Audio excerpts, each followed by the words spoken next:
दोस्तों जो GST refund की हम एप्लीकेशन फाइल करते हैं तो जीएसटी पोर्टल पे इस बार कुछ चेंजेस हुए हैं जिसमें कि उन्होंने एक एनेक्जर बी इंक्लूड कर दिया है जिसकी की ऑफलाइन यूटिलिटी आपको डायरेक्टली पोर्टल पर अपलोड करनी रहेगी। अब जो हम पोर्टल पे ऑफलाइन यूटिलिटी डायरेक्ट अपलोड कर रहे हैं तो उसमें कई तरह के एरर्स बता रहा है और कई लोगों को ऐसा लग रहा है कि ये जो एरर है क्योंकि अभी पोर्टल ने अपडेट नहीं किया है तो ये पोर्टल की तरफ से एरर है। बट ऐसा नहीं है, ये ऑफलाइन यूटिलिटीज अपलोड हो रही है उसके ऊपर और जो भी एनेक्जर बी पे एरर आ रहा है वो हमारी साइड से है। और अगर आपके स्क्रीन पे भी अगर इस टाइप के कुछ एरर शो हो रहे हैं या फिर एनेक्जर बी के अंदर कहीं पे कुछ एरर शो हो रहे हैं तो ये हम डिटेल्ड में पूरा एक्सेल शीट में हम डिस्कस करेंगे कि उन एरर्स को हमको किस तरह से हटाना है। और सबसे इंपॉर्टेंट चीज इसके अंदर ये है कि हम इन एरर्स को हटाएंगे एआई की मदद से। हाँ बिल्कुल, एआई मतलब चैट जीपीटी की मदद से हम सारे एरर्स फाइंड आउट भी करेंगे और कुछ मिनटों में उनको हटा करके पोर्टल पे यूटिलिटी अपलोड करके मैं पूरा का पूरा वीडियो में बताऊंगा, तो वीडियो को लास्ट तक देखना। दोस्तों ये एक रिफंड एप्लीकेशन है हमारी। तो अब रिफंड एप्लीकेशन में क्या, पहले सिर्फ हमें यहाँ पे ऑफलाइन यूटिलिटी ये वाली जो रहती थी उसी की डिटेल्स फीड करके इसको अपलोड करना रहता था, पर यहाँ पे एक डाउनलोड एनेक्जर भी ऑफलाइन यूटिलिटी भी आ गई है। तो हम इसको क्लिक करेंगे तो एक ऑफलाइन यूटिलिटी आपके इसमें डाउनलोड हो जाएगी। तो आप जैसे ही ऑफलाइन यूटिलिटी को डाउनलोड करोगे तो उसकी एक एक्सेल शीट ओपन होगी, इसमें जो मैक्रोज होते हैं उनको आप इनेबल कर देना। सबसे पहले यहाँ पे आपको आपका जीएसटीएन नंबर आ जाएगा, उसके बाद में आपकी रिफंड एप्लीकेशन किस पीरियड से किस पीरियड तक लग रही है। अब यहाँ पे ध्यान देना कि MMYYYY तो मतलब कि इसी पर्टिकुलर फॉर्मेट में आपको लिखना है कि जैसे मेरी जनवरी से लेकर के अप्रैल तक की एप्लीकेशन है तो मुझे इस तरह से लिखना है। अब यहाँ पे आपके सीरियल नंबर्स आ जाएंगे। अब टाइप ऑफ इनवर्ट सप्लाईज में आपकी सप्लाई किससे रिलेटेड है तो यहाँ पे वेरियस ऑप्शंस आ जाएंगे। जैसे हमारी सप्लाई है inward supply from registered person तो हम इसको सिलेक्ट करेंगे। बाकी अगर आप इंपोर्ट कर रहे हो, गुड सर्विसेज इंपोर्ट कर रहे हो या फिर आप कोई दूसरे ऑप्शंस में यहाँ पे सिलेक्ट कर रहे हो तो वो इस तरीके से हो जाएगा। इसके बाद टाइप्स ऑफ डॉक्यूमेंट में आपके पास में इनवॉइसेस आ जाएंगे, क्रेडिट नोट, डेबिट नोट या क्लियर। तो अगर इनवॉइस है तो यहाँ पे इनवॉइस आ जाएगा हमारा। GSTN of supplier, GST number सारे के सारे आपको कॉपी पेस्ट करके सही तरीके से ही लिखना है। इसके अलावा नेम ऑफ सप्लायर, जो भी आपके जीएसटी या टूबी में जो जहाँ पे भी नेम आ रहे हैं और जीएसटी नंबर ऐसे ही कॉपी पेस्ट हो जाएगा आपका। इसके बाद में डॉक्यूमेंट नंबर या बिल ऑफ एंट्री नंबर, मतलब कि यहाँ पे इनवॉइस नंबर आ जाएगा। तो जो जैसा आप टूबी साहब जैसे कॉपी पेस्ट कर रहे हो वो सेम ऐसा आ जाएगा। अब डेट, यहाँ पे बहुत इंपॉर्टेंट चीज है डेट की। इसमें देखो फॉर्मेट में क्या लिखा है, DD फिर /MM फिर /YYYY, ठीक है। तो इसी पर्टिकुलर फॉर्मेट में डेट्स आपकी आनी चाहिए, मतलब वो स्लैश करके भी नहीं आना चाहिए या और कोई सा फॉर्मेट चेंज नहीं करना है, इसी पर्टिकुलर फॉर्मेट में आपकी डेट आ जाएगी। अब यहाँ पे जो आपकी वैल्यू है यहाँ पे आपकी टैक्सेबल वैल्यू आ जाएगी। इसके बाद में कैटेगरी ऑफ इनपुट सप्लाईज, तो अब यहाँ पे आपको सिलेक्ट करना है कि आपकी इनपुट से इनपुट सर्विसेज है या कैपिटल गुड्स है, तो वो यहाँ पे सिलेक्शन हो जाएगा। इसके बाद में HSN एंड SSE कोड्स हो गया, तो जो भी HSN कोड है आपके जो भी परचेस करी है वो सब HSN कोड यहाँ से आ जाएंगे। अगर आपके बिल में एक से ज़्यादा HSN कोड है तो यहाँ पे HSN कोड एक ही लिखना। बाकी अगर जब भी एप्लीकेशन आपकी रिव्यू होती है और जो ऑफिसर रिव्यू करेगा तो उनको अगर आपको बिल वगैरह प्रोवाइड करने हैं तो वहाँ पे क्वेरी के टाइम पे वो आपसे मांग लेंगे। इसके अलावा जो आपका टैक्स हो गया CGST, SGST और IGST इन पर्टिकुलर कॉलम्स में आ जाएगा और टोटल ITC यहाँ पे ऑटो पॉपुलेट हो जाएगी। ये कुछ नए नए यहाँ पे जो कॉलम्स है वो ऐड हुए हैं जिसमें लिखा हुआ whether ITC block under section 17(5), मतलब कि आपकी ITC जो क्रेडिट है वो 17(5) के अंदर ब्लॉक क्रेडिट के अंदर आ रही है कि नहीं आ रही है।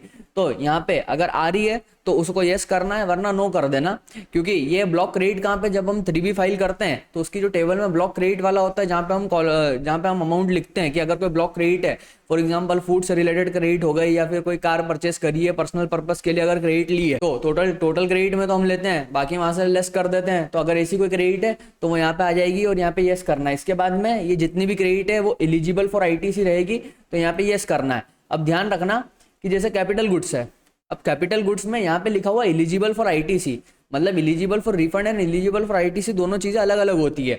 तो कैपिटल गुड्स की क्रेडिट तो हम लेते हैं पर हालांकि उसका रिफंड नहीं मिलता क्योंकि उसके फॉर्मूले में आप कैपिटल गुड्स को एक्सक्लूड करके चलते हो। तो यहाँ पे एलिजिबल फॉर ITC में अपने को यस करना है। अब यहाँ पे दो कॉलम आ गए, amount eligible for ITC and amount ineligible for ITC। तो जैसे 17(5) वाले हैं उसके अंदर यहाँ पे आ जाएगा कि कितना अमाउंट इनएलिजिबल था और यहाँ पे आ जाएगा कि जितना अमाउंट एलिजिबल है। लास्ट कॉलम आ जाता है हमारा GSTR two B return period.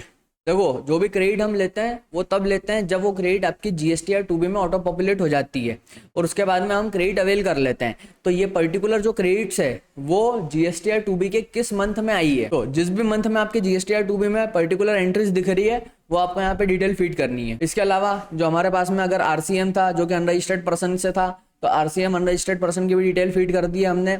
इसके अलावा एक क्रेडिट नोट भी था हमारे पास में, तो क्रेडिट नोट की भी डिटेल फीड कर दी है।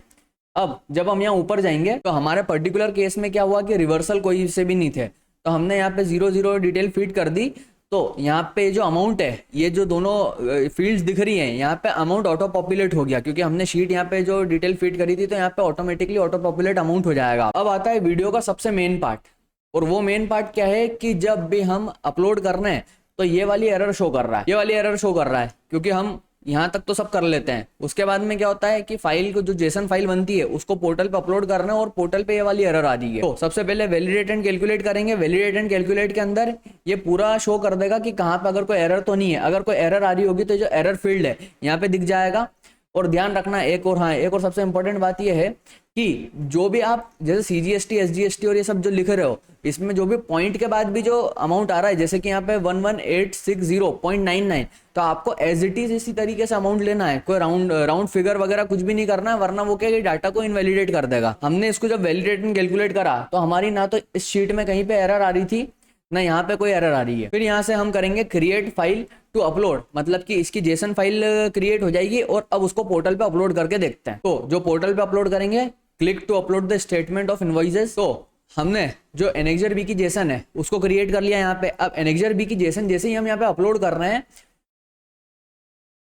तो अब अपलोड होने के बाद में इस तरह से बताता है अपलोड इन प्रोसेस। जब हम इसको यहाँ पे रिफ्रेश करते हैं तो यहाँ पे बता देता है कि द अपलोडेड जेसन जो ऑफलाइन यूटिलिटी की है वो नहीं आ रही है। वही the uploaded JSON file which was created via offline utility has invalid data format. अब ये पर्टिकुलर एरर को कैसे सुधारना, और इस एरर को हम सुधारेंगे एआई की मदद से। तो अब सबसे पहले हमने क्या किया, चैट जीपीटी को ओपन कर लिया। चैट जीपीटी में ये जो हमारी फाइल थी, जो एनेक्जर बी की जो एक्सेल शीट थी, उसको यहाँ पे हमने अपलोड कर दिया। इसके अलावा जो एरर आ रही थी उसका स्क्रीनशॉट जो लिया था उसको हमने अपलोड कर दिया। तो प्रॉम्प्ट में हमने लिख दिया show this error when upload the JSON file on GST portal for GST refund application annexure B, please give me accurate solution. तो अब इसने हमको एक डिटेल सॉल्यूशन दिया। उसमें सबसे पहले क्या बोल रहा है कि category of input services column, तो जैसे इनपुट्स लिखा हुआ है, इनपुट सर्विसेज और कैपिटल गुड्स लिखा हुआ है, पर यहाँ पे लिखा है the GST annexure B utility generally accept only the extract drop down values of input services and capital goods. अब इसमें देखो प्रॉब्लम क्या आ गई यहाँ पे कि यहाँ पे इनपुट सर्विसेज जो लिखा है उसमें जो आई है वो यहाँ पे स्मॉल में दिख रहा है और यहाँ पे कैपिटल में है।